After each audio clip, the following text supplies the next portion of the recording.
બિહારના મુખ્યમંત્રી પદેથી નીતિશ કુમારે રાજીનામું આપ્યું. રાજ્યપાલ આરિફ મોહમ્મદ ખાનને રાજીનામું સોંપ્યું. હાલમાં બિહારના કાર્યકારી મુખ્યમંત્રી તરીકે કામ કરશે. બિહારમાં નીતિશ કુમાર એનડીએના ધારાસભ્ય દળના નેતા તરીકે ચૂંટાયા. આવતીકાલે પટનાના ગાંધી મેદાનમાં 10મી વખત મુખ્યમંત્રી તરીકે શપથ લેશે.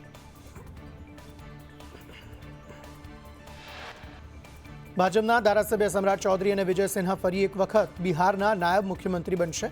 ભાજપના ધારાસભ્યોની બેઠકમાં સમ્રાટ ચૌધરી ધારાસભ્ય દળના નેતા તરીકે ચૂંટાયા. પટનાના ગાંધી મેદાનમાં યોજાનારા નીતિશ કુમારની શપથવિધિમાં પીએમ મોદી સહિત 11 રાજ્યોના મુખ્યમંત્રી સામેલ થશે. હજારો કાર્યકર્તા અને સમર્થકો માટે બેઠક વ્યવસ્થા ગોઠવાઈ.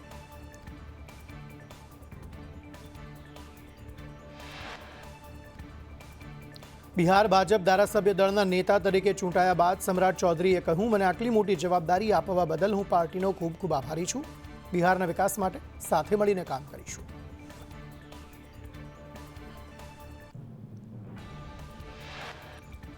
પીએમ મોદીએ કિસાન સન્માન નિધિનો 21મો હપ્તો જાહેર કર્યો. 9 કરોડ ખેડૂતોના ખાતામાં 18,000 કરોડથી વધુ ટ્રાન્સફર કર્યા. વડાપ્રધાને ડીબીટી દ્વારા 18,000 કરોડ ટ્રાન્સફર કર્યા.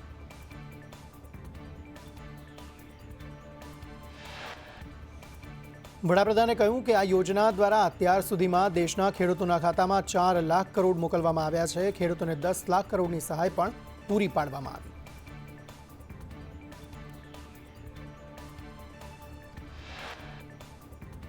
પ્રધાનમંત્રી મોદી આંધ્રપ્રદેશના પટ્ટપર્થીમાં સત્ય સાંઈ બાબા મંદિરમાં પુષ્પાંજલિ અર્પણ કરી.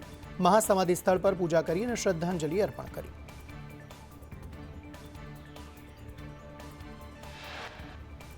પીએમ મોદીએ આ કાર્યક્રમમાં એક સ્મારક સિક્કો અને ટપાલ ટિકિટનો સેટ જાહેર કર્યો. ₹100નો સ્મારક સિક્કો અને ટપાલ ટિકિટ પણ બહાર પાડી. પ્રધાનમંત્રીએ કહ્યું, આ બંને સિક્કા અને ટિકિટ તેમની સેવાને પ્રતિબિંબિત કરે છે.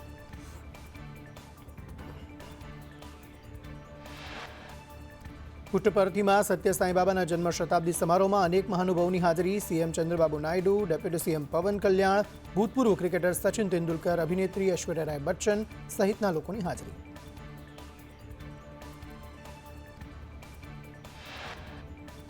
વડાપ્રધાન મોદીએ કહ્યું, સત્ય સાંઈ બાબાનું જીવન વસુધૈવ કુટુંબકમનું જીવંત સ્વરૂપ હતું. તેથી તેમની જન્મ શતાબ્દી આપણા માટે એક ભવ્ય ઉત્સવ બની ગઈ.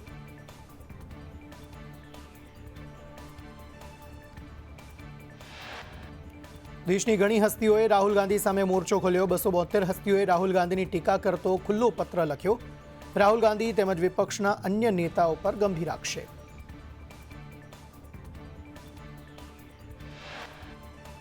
ચૂંટણી પંચ સહિતની બંધારણીય સંસ્થાઓની પ્રતિષ્ઠાને ઠેસ પહોંચાડવાનો આક્ષેપ. પત્રમાં હસ્તાક્ષર કરનારમાં 16 જજ, 123 નિવૃત્ત બ્યુરોક્રેટનો સમાવેશ. 14 રાજદૂત, 133 નિવૃત્ત સૈન્ય અધિકારીએ પત્રમાં હસ્તાક્ષર કર્યા.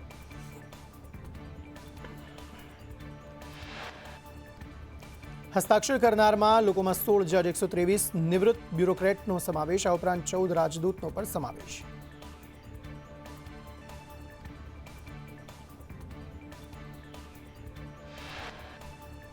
આરએસએસના વડા મોહન ભાગવતે કહ્યું, ભારતને હિન્દુ રાષ્ટ્ર જાહેર કરવું જરૂરી નથી. દેશ પર ગર્વ કરતો દરેક વ્યક્તિ હિન્દુ.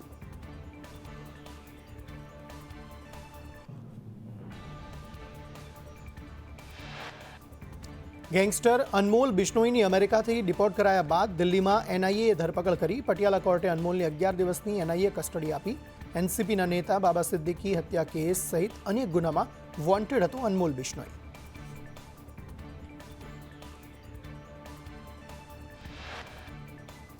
અમેરિકાએ વધુ 200 ભારતીયોને ડિપોર્ટ કર્યા. અમેરિકામાં ગેરકાયદે વસવાટ કરતા લોકોને વિમાન દ્વારા ડિપોર્ટ કરાયા.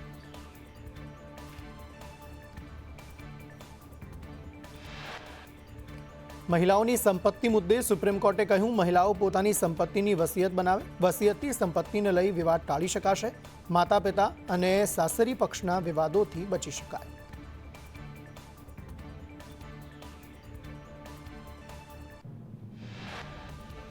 દિલ્હી બ્લાસ્ટમાં કનેક્શન. હરિયાણાના ફરીદાબાદની અલ ફલા યુનિવર્સિટી પર કસાયો સકંજો. અલ ફલા યુનિવર્સિટીના કેમ્પસમાં સુરક્ષા અને તપાસ એજન્સીઓએ સઘન તપાસ કરી.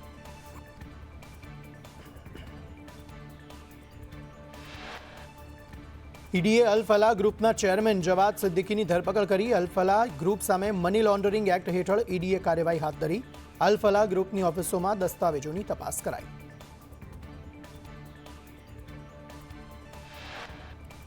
દિલ્હી બ્લાસ્ટનો આત્મઘાતી બોમ્બર ડોક્ટર ઉમર નબી અલ ફલાહ મેડિકલ કોલેજમાં આસિસ્ટન્ટ પ્રોફેસર હતો. દિલ્હી બ્લાસ્ટનું ષડયંત્ર અલ ફલાહના કેમ્પસમાં રચાયું હોવાની પ્રબળ અટકળો.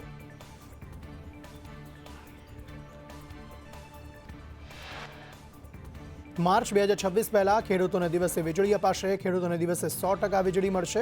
અત્યારે દિવસે 98% વીજળી અપાઈ રહી છે.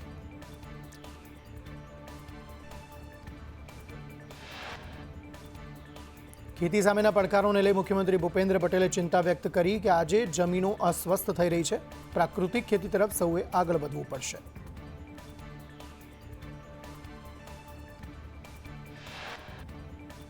સીએમએ વધુમાં કહ્યું, આપદાના સમયે સરકાર ખેડૂતોની સાથે છે. 26 માર્ચથી ખેડૂતોને દિવસે વીજળી મળશે. પીએમ સન્માન નિધિથી 9 કરોડ ખેડૂતોને સહાય મળશે.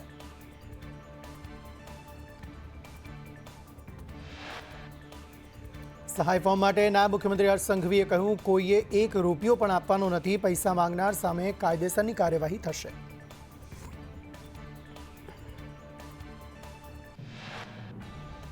ટેકાના ભાવે મગફળીની ખરીદીને લઈ નાયબ મુખ્યમંત્રી હર્ષ સંઘવીએ કહ્યું, 9.31 લાખ ખેડૂતોએ નોંધણી કરાવી. ઉત્પાદનને ધ્યાને રાખી વધુ જથ્થો ખરીદવા મંજૂરી.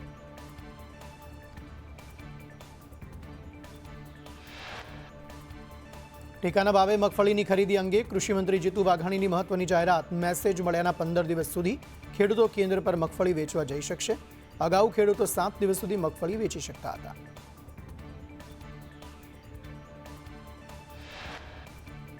ડભોઈના ભીલાપુર ગામે કૃષિ સહાયને લઈ તલાટીએ ખેડૂત પર દાદાગીરી કરી. વેરો ભર્યા વગર ખેડૂતોને દાખલો નહીં મળે. તલાટીની દાદાગીરીને લઈ ખેડૂતોમાં રોષ.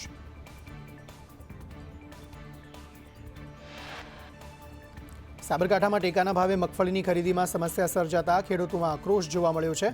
મગફળી લઈને જતા ખેડૂતો મગફળીમાં બોરીમાં 35 કિલોની ભરતી ન થતા ખેડૂતોને સમસ્યા.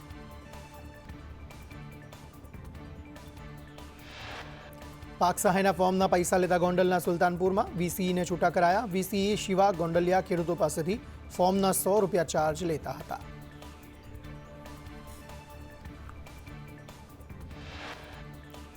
ઉપલેટામાં ખેડૂતો પાસેથી ફોર્મ ભરવા રૂપિયા 100 વસૂલાતા હોવાનો આક્ષેપ. મજેઠી ગ્રામ પંચાયતના વીસીઈ પર આરોપ લાગ્યો.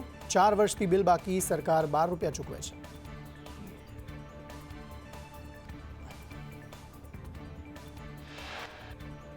અભિનેત્રી કંગના રનૌતે દ્વારકાધીશના ચરણોમાં શીશ ઝુકાવ્યું. કંગનાએ સંપૂર્ણ ભક્તિભાવથી પાદુકા પૂજન કર્યું હતું. કહ્યું, ભગવાન કૃષ્ણ દ્વારકાના જ રાજા નહીં, વિશ્વના રાજા છે.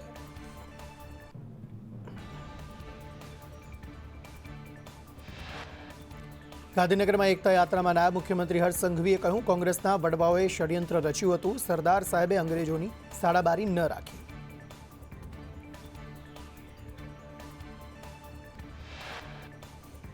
સરદાર સાહેબને જોઈ ભલભલા દુરુજતા. યુટ્યુબ પર માત્ર ગીત ન જોતા સરદાર સાહેબ વિશે પણ જાણજો.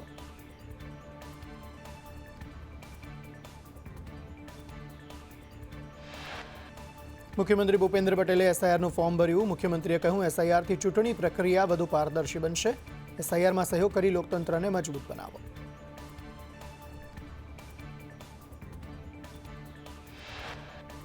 રાજ્યમાં 1.42 લાખ મૃતકોના નામ મતદાર યાદીમાં. એસઆઈઆરની કામગીરીમાં ચોંકાવનારી વિગતો સામે આવી. સૌરાષ્ટ્રમાં 30,794 મૃતક મતદારોના નામ મતદાર યાદીમાં.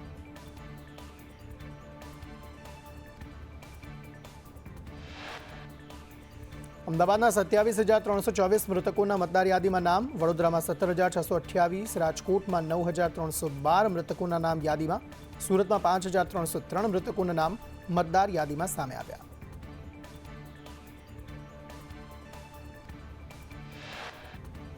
જેલમાં આતંકીને માર મારવા મુદ્દે નાયબ મુખ્યમંત્રી હર્ષ સંઘવીએ કહ્યું, સમગ્ર મામલે અધિકારી નિવેદન લઈ રહ્યા છે. દેશદ્રોહી હોવાનું કહી હુમલો કર્યાનું તારણ.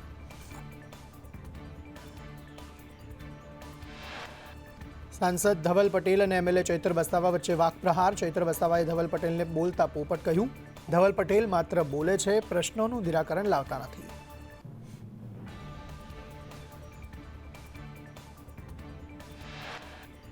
સાંસદ ધવલ પટેલે વળતો પ્રહાર કરતા કહ્યું, દિલ્હીમાં ફેલ થયા એટલે ગુજરાતમાં આવ્યા. કોંગ્રેસ અને આમ આદમી પાર્ટીને અરાજકતા ફેલાવનાર પાર્ટી ગણાવી.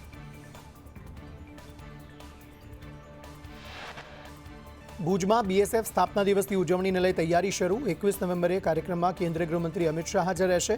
બીએસએફની સ્થાપનાને 60 વર્ષ પૂર્ણ થવા પર આ કાર્યક્રમનું આયોજન થયું છે.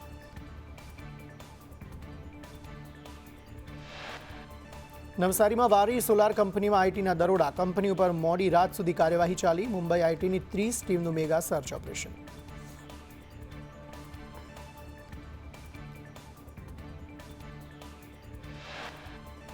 વડોદરાના સુલભ શૌચાલયમાં શાકભાજી મૂકનાર સામે કાર્યવાહી. ખંડેરાવ માર્કેટના સુલભ શૌચાલયમાં શાકભાજી મૂક્યા હતા.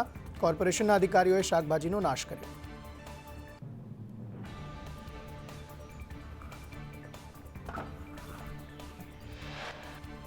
વડોદરાની આંગણવાડીમાં વોટર કુલરમાં કૌભાંડ. 438 આંગણવાડીમાં કુલર મૂક્યાનું પેપર પર બતાવ્યું. 2 કરોડથી વધુના ખર્ચે 5 કુલર ખરીદાયા.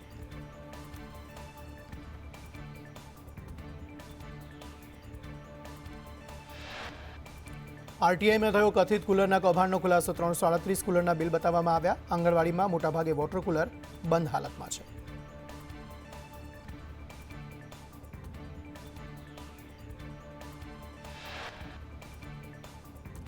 સુરતમાં રત્ન કલાકારો દ્વારા શિક્ષણ સહાય માટેની લડત તેજ બની. છેલ્લા 5 દિવસમાં રત્ન કલાકારોએ 1000 કરતાં વધુ લોકોએ આરટીઆઈ કરી વિગત માંગી.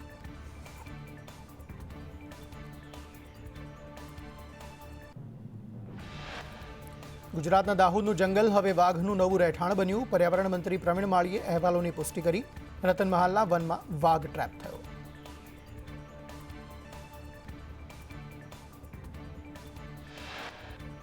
પ્રવીણ માળીએ કહ્યું, મધ્યપ્રદેશથી આવેલો 4 વર્ષનો વાઘ 9 મહિનાથી રતનમહાલના જંગલોમાં રહે છે. રતનમહાલ નેચરલ બાયોડાયવર્સિટી બનાવવામાં આવી.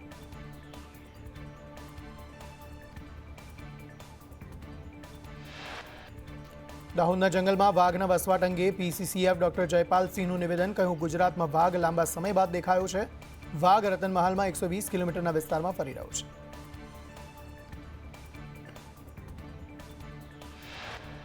જયપાલસિંહે કહ્યું, વાઘને પૂરતો ખોરાક મળી રહ્યો છે. નવા શિકાર માટે વ્યવસ્થા કરી રહ્યું છે. રતનમહાલનો જંગલ વિસ્તાર મધ્યપ્રદેશથી જોડાયેલો છે. ગુજરાતમાં વાઘના કાયમી વસવાટ માટે સારું વાતાવરણ છે.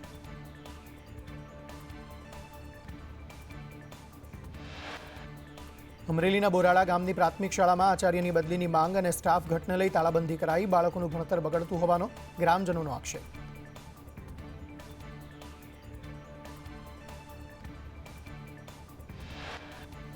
અમરેલીના બોરાળા ગામની પ્રાથમિક શાળામાં 1 થી 4ના બાળકોને શાળાની બહાર બેસાડ્યા. છેલ્લા 1 વર્ષથી આચાર્યને બદલવાની ગ્રામજનોની માંગ.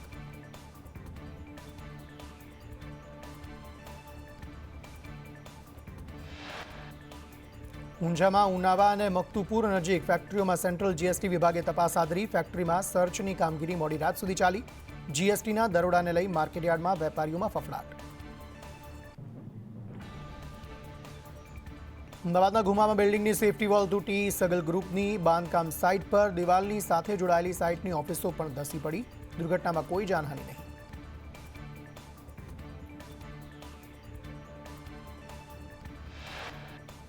સુરતમાં દિવાળીબા ઇન્ડસ્ટ્રીઝમાં દિવાલ ધરાશાયી થતા ક્રેન ખાડામાં ખાબકી. એમ્બ્રોઇડરી મશીન ઉતારતી વખતે ઘટના બની.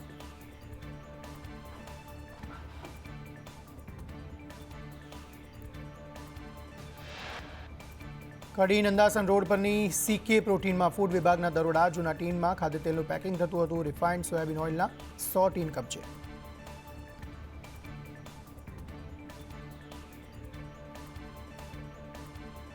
સુરતના અલથાણમાંથી મેફેડ્રોન ડ્રગ્સ સાથે આરોપી ઝડપાયો. આરોપી પાસેથી 73.50 લાખનું એમડી ડ્રગ્સ જપ્ત કરાયું.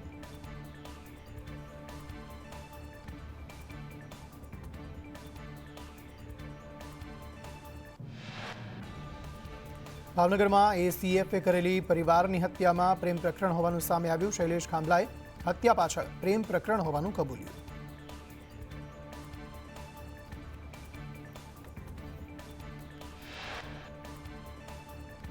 રાજકોટમાં તપાસ અર્થે ગયેલ જીએસટીના અધિકારીઓને માર મરાયો. ઓમ રેસ્ટોરન્ટમાં તપાસમાં દારૂની બોટલ મળ્યા બાદ હુમલો. ભક્તિનગર પોલીસે ગુનો નોંધી તપાસ હાથ ધરી.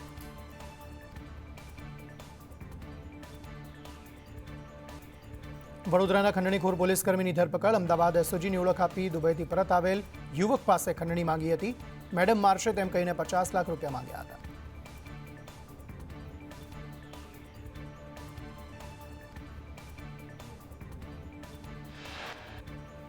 રાજકોટના ભગવતીપરામાં 2 જૂથ વચ્ચે અથડામણ, 2 જૂથો વચ્ચે પથ્થરમારો, રિક્ષામાં તોડફોડ થઈ, કાચની બોટલોના ઘા કરવામાં આવ્યા.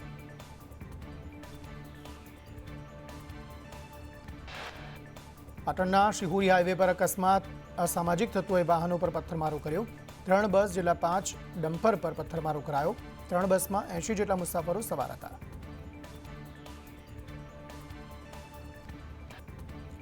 વાવ થરાદના રાછેણા વિસ્તારમાં અજાણ્યો ઇસમ જોવા મળ્યો. યુવાન પર પ્રાંતિ હોવાનું જાણવા મળતા પોલીસને જાણ કરાઈ. પોલીસે પૂછપરછ કરતા 12 વર્ષથી પરિવારથી છૂટા પડેલ અનિલ જાદવનું પરિવાર સાથે મિલન કરાવ્યું.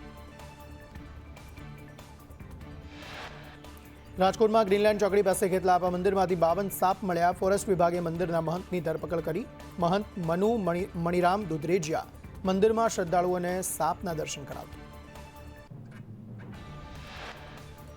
વન વિભાગના અધિકારી યુવરાજસિંહે કહ્યું કે મંદિરના મહંત સામે કાયદેસરની કાર્યવાહી હાથ ધરી છે. ખેતલાપાનું મંદિર ધાર્મિક આસ્થાનું કેન્દ્ર છે. સાપનો બીજો કોઈ ઉપયોગ થતો હતો કે કેમ તેની તપાસ ચાલી રહી છે. હવામાન વિભાગની આગાહી અનુસાર આગામી 4 દિવસ તાપમાનમાં વધારો થશે. ધીમે ધીમે 2 થી 3 ડિગ્રી તાપમાનમાં વધારો થશે. નલિયાનું લઘુત્તમ તાપમાન 10.5 ડિગ્રી નોંધાયું.